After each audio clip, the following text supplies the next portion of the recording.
최근에 많은 유관 단체들, 미국 당뇨병 학회나 대한당뇨병 학회도 마찬가지고요. 여러 진료 지침에서 꼭 다뤄지는 세션이 연속 혈당 측정기의 사용에 대한 권고안들이에요.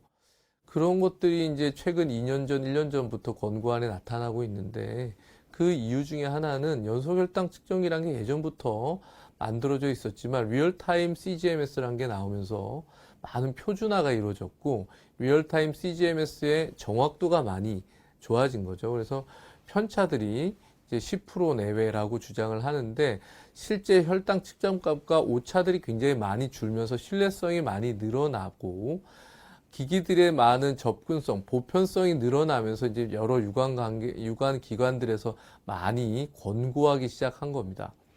그런데 이제 이런 것들이 너무 고가의 장비면 권고하기가 어렵죠. 의료진들이나 유관 단체들한테 환자들한테 몇백만 원 하는 기계를 어떻게 권고하겠습니까? 쉽지 않죠.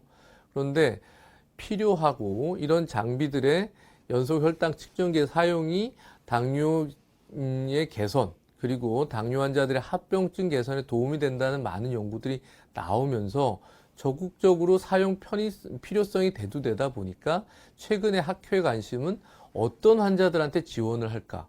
그래서 지금 일형 당뇨 환자들은 대한당뇨병학회도 일형 환자들 진료 지원 시스템이 만들어지고 있잖아요. 재택의료 시스템에서 지원을 많이 하고 있잖아요. 그래서 최근에는 일형 당뇨 환자를 통해서 CGMS를 통해서 혈당이 더 잘 관리되고 합병증이 예방된다는 많은 근거 자료들을 좀 만들어서 이제 인슐린을 사용하고 있는 이형 당뇨 환자들까지도 지원 혜택을 확대하고자 하고 싶어 하세요. 그래서 그런 걸 만들려면 결국은 CGMS를 통해서 많은 결과들이 도출돼야 돼서 우선적으로는 일형 당뇨 환자들이 조금 더 적극적으로 CGMS를 사용하면서 좋은 결과들, 혈당 관리에 있어서 많은 도움을 받아서 그 결과들이 잘 활용이 돼서 결국은 이형 당뇨 환자들로 확대가 되기를 바라는 게 지금 학회의 가장 큰 관심사죠.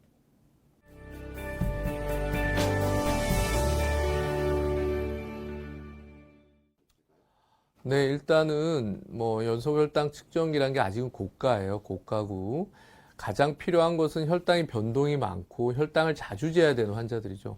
경구약 하나 먹는 사람들, 당화혈색 수가 6.0, 6.5인 사람들은 혈당을 굳이 자주 잴 필요는 없고 굉장히 안정적이니까 그런 사람들까지 이런 CGMS를 달 필요는 없다고 생각이 들어요. 하지만 일형 당뇨 환자들, 그 다음에 청소년들, 소아들, 자가로 혈당을 모니터링할 수 없는 친구들은 당연히 필요하고요.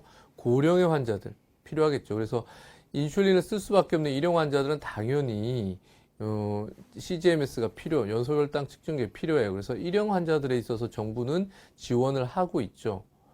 그런데 이거 우리나라에는 굉장히 소수의 환자들이에요.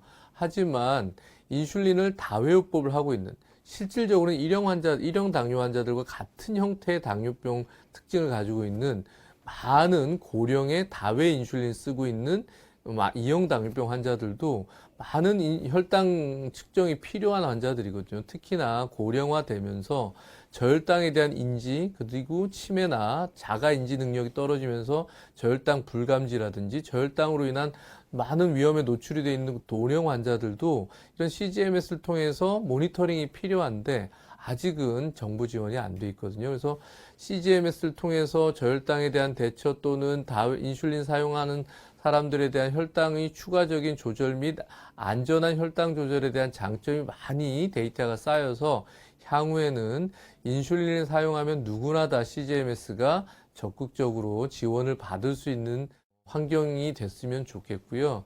이런 것들이 조금 더 확대돼서 특히나 트랜스미터가 필요 없는 단순히 센서만으로 혈당을 모니터링할 수 있는 프리스타일 리브레 같은 경우는 이형 당뇨 환자들이 누구나 일부에 본인 부담금만 지불하게 되면 정부 지원이 크지 않더라도 일부의 정부 지원으로 프리스타일 리브레 같은 경우는 이형 당뇨 환자 누구나 다 원하면 사용해 볼 수 있는 이런 상황이 되면 나중에는 누가 이제 피 검사를 뭐 이렇게 손끝으로 재는 시대가 되겠어요. 센서 같은 거 달고 누구나 본인의 스마트폰으로 혈당을 모니터링하면서 실시간으로 본인 상태를 현미경 보듯이 들여다볼 수 있는 좋은 시대가 되지 않겠나 싶습니다.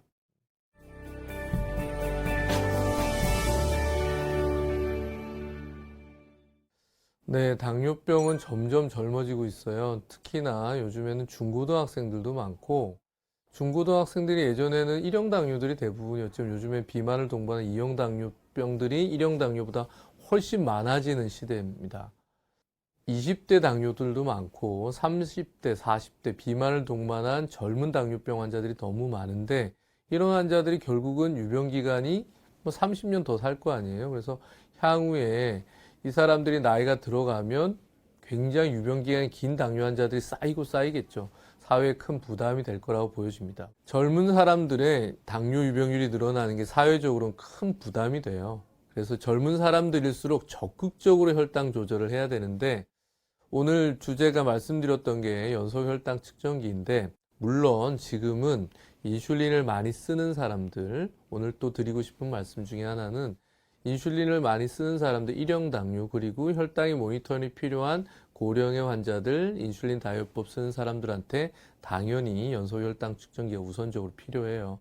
하지만 외래에서도 늘 말씀을 환자들한테 드리지만 40대 환자들한테 더 많은 요구를 합니다.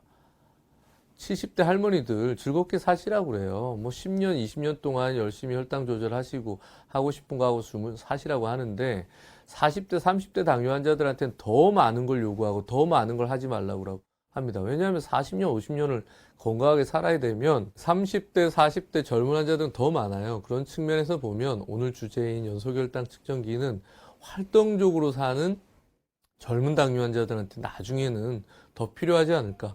뭔가 열심히 하려고 그러면 굉장히 바쁘게 살 텐데 그럴 때 불안하지 않게 내 혈당을 모니터링 하면서 운동도 하고 활동도 하고 뭐 음식도 복잡한 스케줄에 따라서 먹으면서 대처를 할 수 있는 거죠. 그래서 나중에는 우리 정부가 사회가 이런 디바이스가 많이 발전하면서 일상생활에 하나의 이 당뇨 환자들의 일상을 공유할 수 있는 중요한 디바이스가 향후엔 되지 않겠나 하는 바람을 가져봅니다.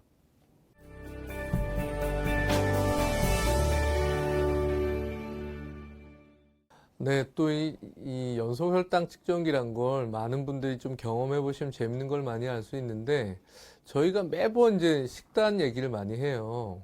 이런 음식은 나쁩니다. 저런 음식은 나쁩니다.